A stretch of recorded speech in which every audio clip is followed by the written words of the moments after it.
বিসমিল্লাহির রহমানির রহিম। শিক্ষার্থীরা, আশা করি সকলে ভালো আছো। এই করোনাকালীন সময়ে আমরা সকলেই স্বাস্থ্যবিধি মেনে চলার চেষ্টা করব। বাসার বাহিরে বের হলে মাস্ক ব্যবহার করব, সামাজিক দূরত্ব বজায় রাখব।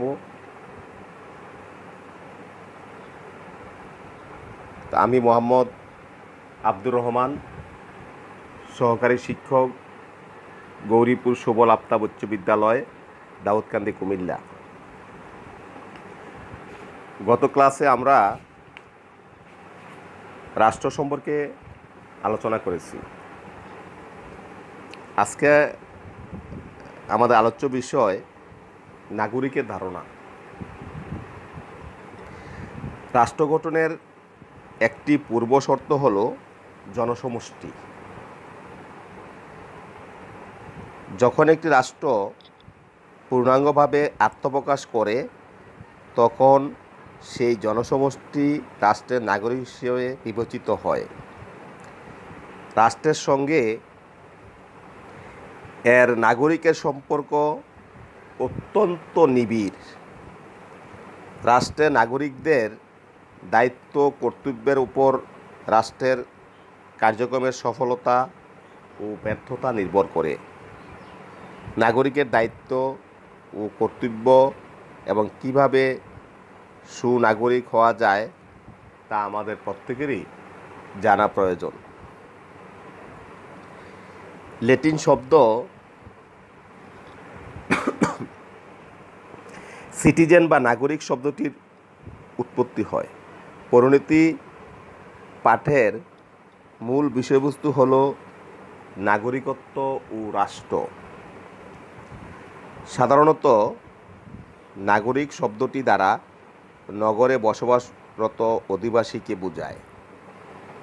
নগর বলতে আমরা শহর বুঝি, যারা শহরে বসবাস করে তাদেরকে বোঝানো হতো।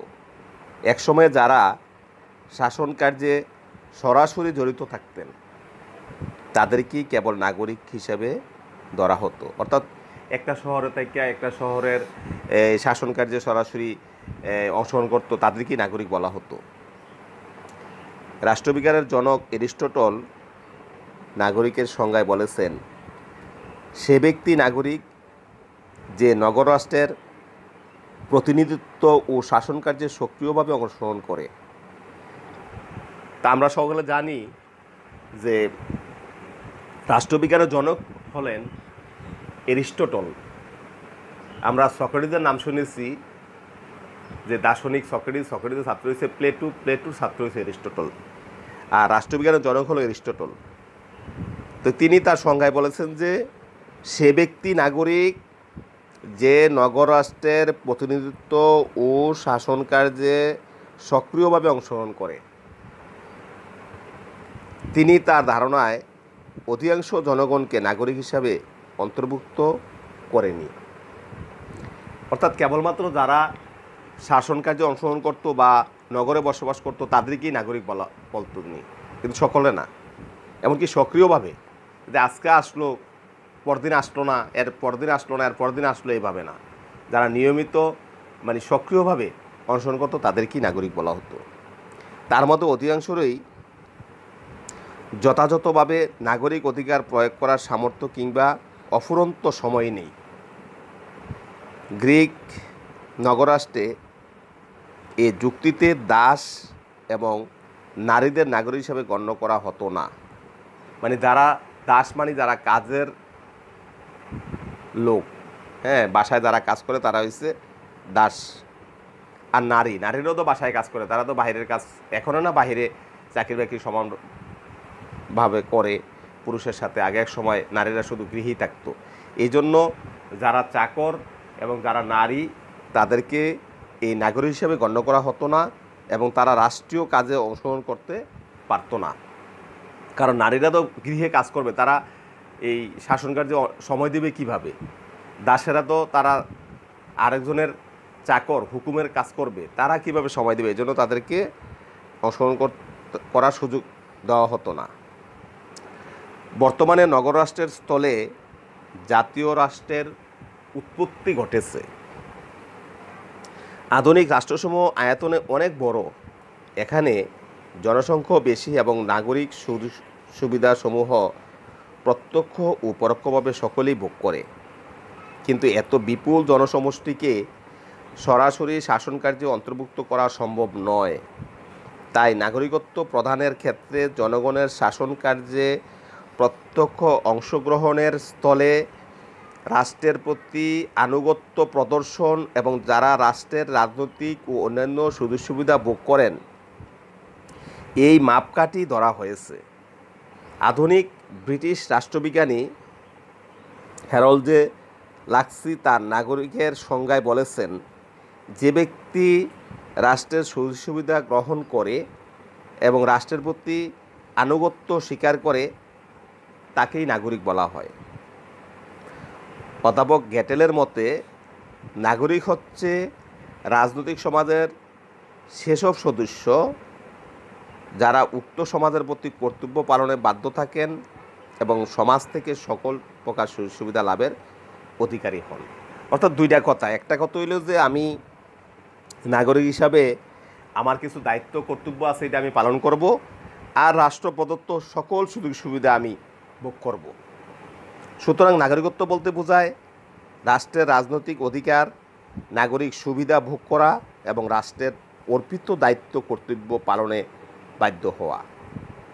বৃহৎ অর্থে নাগরিক হচ্ছেন তিনি যিনি ওই রাষ্ট্রে স্থায়ীভাবে বসবাস করেন এবং রাষ্ট্রের আইন, সংবিধান ও অন্যান্য নির্দেশের প্রতি আনুগত্য প্রদর্শন করেন, রাষ্ট্রের কল্যাণ সাধনে নিজের কর্মের মাধ্যমে ভূমিকা রাখেন এবং রাষ্ট্র কর্তৃক বণ্টনকৃত সকল সামাজিক, অর্থনৈতিক এবং রাজনৈতিক অধিকার ভোগ করেন। রাষ্ট্রের নাগরিক হিসাবে সকলেই সমান। বর্তমানে নারী, পুরুষ, ধর্ম, গোত্র নির্বিশেষে সকলেই নাগরিকত্ব অর্জন করতে পারে। তো নাগরিক হিসাবে রাষ্ট্রের প্রতি দায়িত্ব কর্তব্যটা কী? হ্যাঁ, রাষ্ট্র যেমন নাগরিকদের বিবিধ সুযোগ সুবিধা এবং অধিকার দিয়ে থাকে, তেমনি রাষ্ট্রের প্রতিও নাগরিকদের কতগুলো দায়িত্ব কর্তব্য পালন করতে হয়। তো প্রথমেই নাগরিকের প্রধান কর্তব্য হচ্ছে কি? রাষ্ট্রের প্রতি আনুগত্য প্রকাশ করা, অর্থাৎ রাষ্ট্রের নির্দেশ মেনে চলা। রাষ্ট্রের নিরাপত্তা, অখণ্ডতা, স্বাধীনতা ও সার্বভৌমত্ব অক্ষুণ্ণ রাখার জন্য প্রত্যেক নাগরিককে সর্বদা সজাগ এবং চরম ত্যাগের জন্য প্রস্তুত থাকতে হবে। দ্বিতীয়ত, রাষ্ট্রের প্রচলিত আইন ও সংবিধান মেনে চলা এবং আইনের প্রতি সম্মান দেখানো নাগরিকের অন্যতম দায়িত্ব। কারণ রাষ্ট্র প্রদত্ত যে আইন করা আছে সেই আইন আমার মেনে চলতে হবে, সংবিধান অনুযায়ী আমার চলতে হবে, এমনকি আইনের প্রতি আমার সম্মান দেখাতে হবে। কেউ আইন অমান্য করলে সমাজে বিশৃঙ্খলা দেখা দেয়, স্বাভাবিক জীবনে ব্যাঘাত ঘটে। তাই সুষ্ঠু জীবনযাপন, শান্তি ও শৃঙ্খলা রক্ষায় প্রত্যেক নাগরিকের আইন মেনে চলতে হবে। তৃতীয়ত, সততা ও সুবিবেচনার সাথে ভোট দেওয়া নাগরিকের পবিত্র দায়িত্ব কর্তব্য। অর্থাৎ আমার ভোট আমি দেব, যাকে খুশি তাকে দেব। এর ফলে যোগ্য উপযুক্ত প্রার্থী জনপ্রতিনিধি হিসেবে নির্বাচিত হবেন। অযোগ্য ও দুর্নীতিবাজ প্রার্থীকে ভোটদানে বিরত থাকা উচিত। চতুর্থত, রাষ্ট্রীয় আয়ের প্রধান উৎস নাগরিকের প্রদেয় কর ও খাজনা। রাষ্ট্রের প্রশাসনিক, প্রতিরক্ষা এবং উন্নয়নমূলক কাজ সম্পাদনের জন্য বিপুল পরিমাণ অর্থের প্রয়োজন।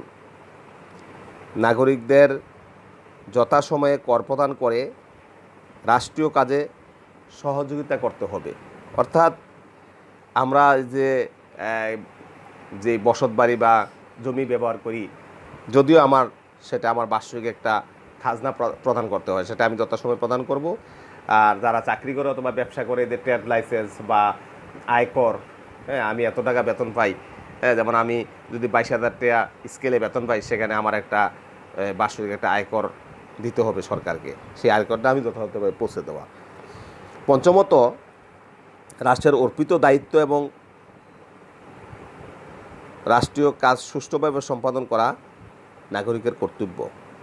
সরকারের গৃহীত যে কোনো কাজ জনগণের কাজ। নাগরিকদের সততা, কাজে একাগ্রতা ও নিষ্ঠার উপর সরকারের সফলতা, উন্নতি, অগ্রগতি নির্ভর করে। ষষ্ঠত, প্রতিটি শিশুই রাষ্ট্রের নাগরিক। পিতামাতা তার অভিভাবক হিসাবে কাজ করেন, অর্থাৎ একটা শিশুর অভিভাবক হিসাবে কাজ করেন তার পিতামাতা। তাই সন্তানের জীবন রক্ষার জন্য বিভিন্ন প্রতিষেধক টিকাদান, সুস্থ সবল রাখা এবং নির্দিষ্ট সময়ে স্কুলে পাঠানো পিতামাতার দায়িত্ব। অর্থাৎ আমাদের ওই যে সরকারি হাসপাতালগুলোতে নির্দিষ্ট সময়ে বছরে বাচ্চাদেরকে যে টিকা দিয়ে থাকে বিভিন্ন ধরনের, সেটা নিশ্চিত করা, আর সুস্থ সবল রাখা, আর নির্দিষ্ট সময়ে স্কুলে পাঠানো, এটা বাবা মার একটা দায়িত্বের মধ্যে পড়ে। এতে করে সন্তান সুশিক্ষায় শিক্ষিত হয়ে সুনাগরিক হয়ে গড়ে উঠবে এবং পরিবার, সমাজ ও রাষ্ট্রের কল্যাণে অবদান রাখবে। অর্থাৎ সুনাগরিক বলতে আমরা কাদেরকে বুঝি? যার বিবেক আছে, বুদ্ধি আছে এবং আত্মসংযম আছে, হ্যাঁ, সেই সুনাগরিক। সপ্তমত, প্রত্যেক নাগরিককেই দেশপ্রেমে উদ্বুদ্ধ হতে হবে। নিজস্ব সংস্কৃতি, রাষ্ট্রীয় অর্জন ও সফলতা এবং সবসময় দেশের মঙ্গল কামনা করা নাগরিকের কর্তব্য। যেমন জাতীয় সঙ্গীত, জাতীয় ইতিহাস, জাতীয় বীর ও মনীষীদের অবদানকে শ্রদ্ধাভরে স্মরণ করতে হবে। প্রত্যেক নাগরিকের একে অপরকে সহ্য করার ক্ষমতা থাকতে হবে। ভিন্ন সংস্কৃতির প্রতি শ্রদ্ধাশীল থাকা, ভিন্নমত মূল্যায়ন করা ও সম্মান করার মধ্য দিয়ে জাতীয় সংহতি অর্জন করা সম্ভব। এটা প্রত্যেককেই বিশ্বাস করতে হবে যে বৈচিত্র্যের মধ্যেই সৌন্দর্য নিহিত। প্রত্যেক নাগরিককে বিভিন্ন ক্ষেত্রে দুর্নীতি এবং অন্যায়ের বিরুদ্ধে প্রতিবাদ জানাতে হবে। ব্যক্তি বা প্রতিষ্ঠানের, এমনকি রাষ্ট্রের বেআইনি কোনো কাজের বিরুদ্ধে রুখে দাঁড়ানো নাগরিকদের নৈতিক দায়িত্ব। তবে কোনো ক্রমেই আইন নিজের হাতে তুলে নেওয়া যাবে না, তাহলেই সুশাসন এবং দুর্নীতিমুক্ত সমাজ প্রতিষ্ঠা হবে। ধন্যবাদ সবাইকে।